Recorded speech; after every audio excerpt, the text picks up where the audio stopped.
Hello everyone, आज हम लोग BHIC 102 प्राचीन विश्व की सामाजिक संरचना और सांस्कृतिक पैटर्न का यूनिट 1 के इकाई 2 मानव का जैविक विकास को पढ़ेंगे। इस चैप्टर में मेनली हम लोग को मानव का विकास कैसे हुआ, उनका क्रम क्या था, कौन कौन से वैज्ञानिक अपना क्या क्या सिद्धांत दिए, इस सब को ही मेन चीज़ है जो कि इसमें पढ़ना है। तो सबसे पहले है डार्विन पूर्व क्रमिक विकास के सिद्धांत। क्रमिक विकास के सिद्धांत में आता है ये। तो इनका क्या है, इन्होंने क्या दिया था, इन्होंने विकास मूलक सिद्धांत को बदल दिया और एक ऐसा ठोस आधार की स्थापना की जिस पर क्रमिक विकास का अध्ययन किया जा सके। इनका जो सिद्धांत था ये काफ़ी ठोस आधार पर दिया हुआ था, लोगों को ये काफ़ी सही लग रहा था और इसीलिए इनका जो सिद्धांत था ये ज़्यादा पॉपुलर हुआ और लोग इसको आज तक पढ़ते आ रहे हैं। इसके साथ ही बहुत से दूसरे सिद्धांत भी आए। यूनानी सिद्धांत उसमें ख़ास पॉपुलर था, जिसमें से एक अरस्तु हैं जो बहुत फेमस पहले के वैज्ञानिक थे। अरस्तु, उनका 384 to 322 BCE में उनका आया था सिद्धांत।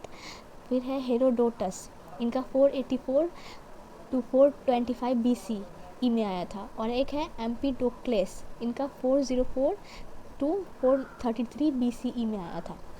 अरस्तु को मानव विज्ञान के पितामह के तौर पर जाना जाता है। अरस्तु सर्वप्रथम प्रकाश डालने वाले के रूप में ज़्यादा फेमस माने गए हैं क्योंकि उन्होंने सबसे पहले अपने सिद्धांत दिए थे।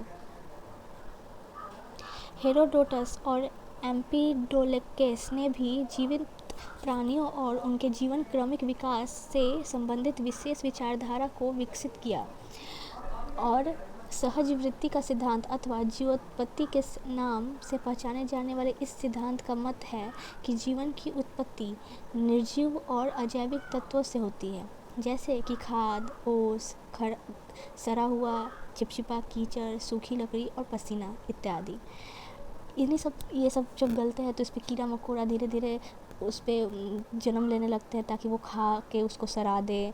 इसी सब से जीवन का उत्पत्ति होना स्टार्ट होता है। सबसे पहले जीवन का उत्पत्ति हुआ ही पानी में, और पानी कीचड़ गीला चिपचिपा चीज़ होता है, पानी गीला होता है तो वहाँ पे जल्दी कोई भी चीज़ का जन्म होता है। अरस्तु, थेल्स, प्लेटो, वान हेलमेंट, ये सब लोग सहज वृत्ति का जो सिद्धांत है इसके समर्थक थे। ये सब अभी तक यूनानी सिद्धांत में आता है। इसके बाद आता है मध्यकालीन युग के सिद्धांत। लेकिन जो सहज वृत्ति का सिद्धांत है ये 17वीं शताब्दी में के मध्य में यह सिद्धांत फ्रांसिस्को रेडी, स्पैलानजानी और लुई पास्चर के द्वारा अप्रमाणित करार कर दिया गया था। इसको रिजेक्ट कर दिया गया था इन तीनों लोगों के द्वारा। हाँ, तो मध्यकालीन युग के जो सिद्धांत है वो क्या है, मध्यकालीन युग में विशिष्ट सृष्टि के इकाई सिद्धांत का वर्चस्व था। इस सिद्धांत के अनुसार धरती पर समस्त क्रियाशील जीवों की रचना दैविक शक्ति द्वारा 6 दिन में ही की गई थी। अब इस युग में क्या माना जाता था कि जो भी, जैसे कि हम लोग देखते हैं टीवी पे दिखाते हैं भगवान वाला जो भी कि विष्णु ने हमारा ये किया था, हम लोगों को धरती पे भेजे थे। हाँ, मनु शत्रुपा 2 नर नारी का जन्म हुआ था, ये वो। तो यहाँ भी मध्यकालीन युग में उनका कुछ यही सिद्धांत था कि जो भी धरती पे लोग आए हैं वो सब कुछ भगवान ने धरती पे भेज दिया है 6 दिन में। कोई साइंस नहीं, कुछ नहीं, कुछ जन्म नहीं हुआ, कुछ 1000 साल नहीं लगे, तुरंत 6 दिन में सारे कुछ धरती पे आ गए। मध्यकालीन युग के बाद है वर्तमान स्थिति की शाश्वतता सिद्धांत। इस सिद्धांत में क्या है कि लोगों का मानना है कि जैसे हम लोग अभी हैं सेम वैसे ही हम लोग पहले थे और सेम वैसे ही हम लोग बाद में रहेंगे, कोई चेंज नहीं, कुछ ये नहीं। इस सिद्धांत का मानना है कि जीव अपने विशिष्ट अस्तित्व के शुरू से अंत तक अपरिवर्तनीय रहता है और अंत काल तक उसी तक अपरिवर्तनीय अवस्था में रहेगा। मतलब ना हम लोग कभी बंदर थे, ना हम लोग फिर उससे चेंज होकर इंसान बने हैं, हम लोग शुरू से ही इंसान थे और अंत तक इंसान ही रहेंगे। इसके बाद है जैविक विकास के सिद्धांत। जैविक विकास के सिद्धांत चार्ल्स लायल लायल का आया था 1797 टू 1875, उनका लाइफ पीरियड था। उसके बाद है कार्ल लीनियस, वो उनका जन्म 1707 मतलब 1707 से 1778 तक था, मतलब उसके बाद उनका डेथ हुआ। फिर है लेमार्क, वो थे 1744 टू 1829। फिर है कोम्टे डे बफन, वो थे 1707 टू 1788। फिर आते हैं जॉर्ज क्यूवियर, उनका हुआ था 1769 टू 1832। फिर है इरास्मस डार्विन, वो आए थे 1731 में टू 1802। जो कार्ल लीनियस थे, इन्होंने प्रत्येक जीव को 2 नाम दिए थे, एक प्रजाति के लिए, दूसरा वंश के लिए। जैसे हम लोग का अभी जैसे मानव का है होमो सेपियंस, और हम लोग ये इंसान भी बोलते हैं, तो वैसे ही इन्होंने ही ये दो टाइप के नाम दिए थे। तो जो लीनियस के समय से वैज्ञानिक दृष्टि से मानव प्रजाति होमो सेपियंस के तौर पर पहचानी जाती है, जो कि अभी मैंने बताया, ठीक है। और कोम्टे डे बफन ने तर्क दिया था कि जीवन के स्वरूप निर्धारित और अस्थायी नहीं है। उनका विश्वास था कि जीवन के क्रमिक विकास पर पर्यावरण का बहुत गहरा प्रभाव रहा है, ठीक है। और दूसरे इरास्मस डार्विन, इन्होंने दावा किया था कि धरती और इस पर जीवन अवश्य ही लाखों वर्षों से विकसित हो रहे हैं, और इस श्रेणी में मानव जीवन का क्रमिक विकास नवीनतम है, मतलब जो मानव है ये सबसे न्यू प्रजाति है। फिर है लेमार्क जैविक परिवर्तन की मुख्य प्रक्रिया के बारे में विचार को आगे बढ़ाया। इनका मानना था कि जो जानवर हैं वो प्रकृति के हिसाब से अपने आप को चेंज करते रहते हैं, जैसे जैसे प्रकृति अगर बदलती है तो वो अपने आप को चेंज करते रहते हैं। इन्होंने जीवन के सबसे सरल छोटे रूप में जटिल मानव के सतत वंशानुक्रम को क्रमबद्ध किया। इन्होंने भी एक क्रम दिया था कि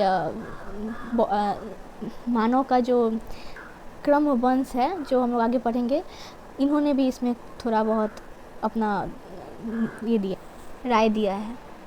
लेमार्क का कहना है कि जानवर प्रकृति के अनुकूल ढालने के लिए अपने आप को परिवर्तित करते रहते हैं।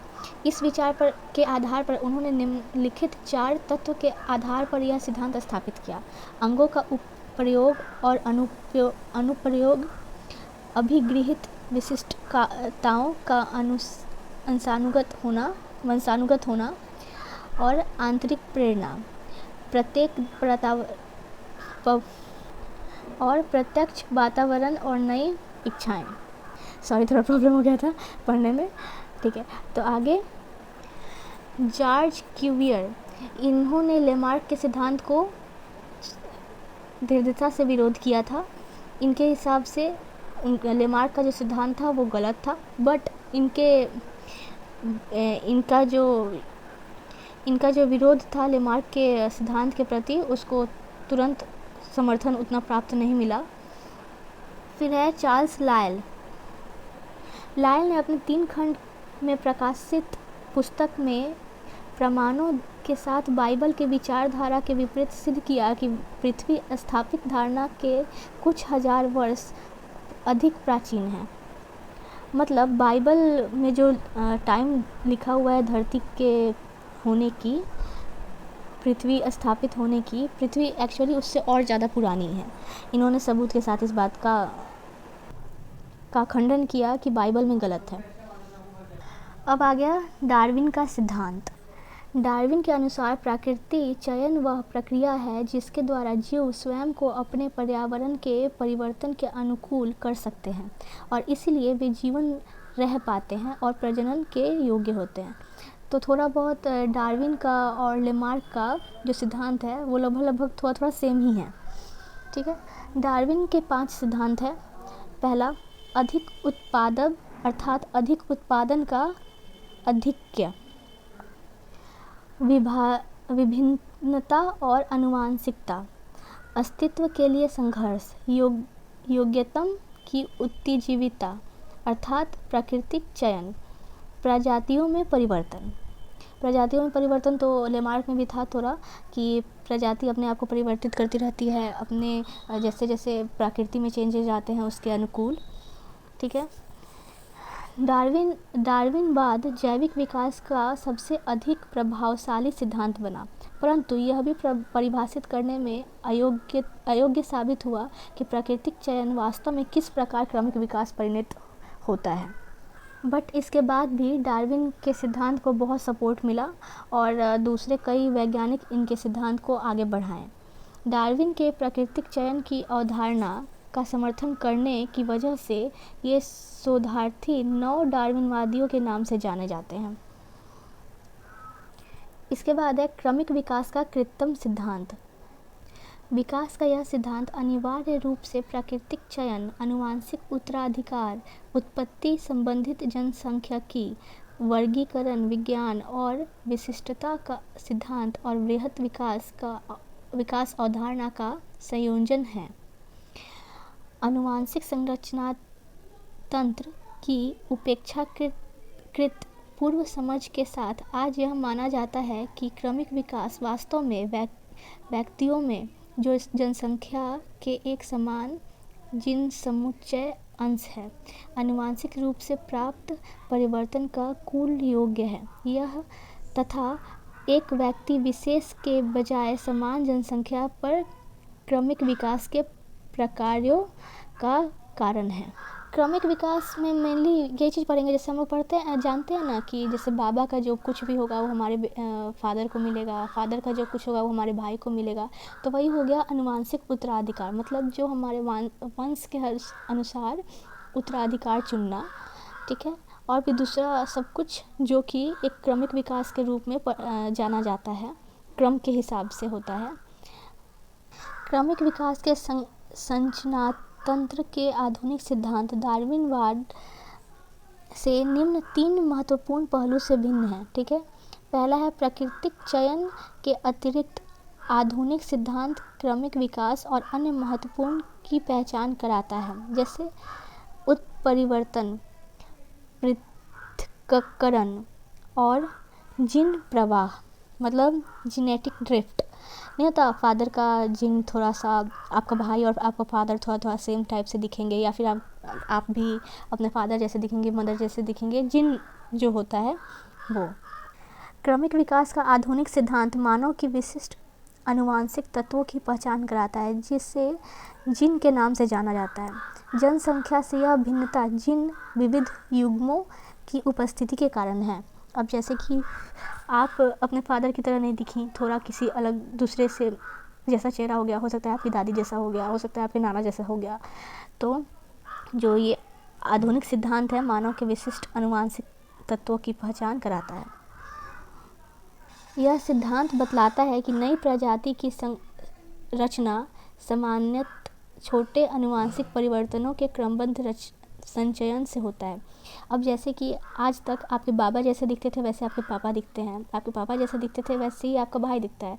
लेकिन हो सकता है कि आप अपने पापा जैसे नहीं दिखते हों, बल्कि आप भी अपने भाई के ही भाई हैं। हो सकता है आप अपने नानी नाना की तरह दिखते हो, चाहे अपनी मम्मी के साइड चले गए।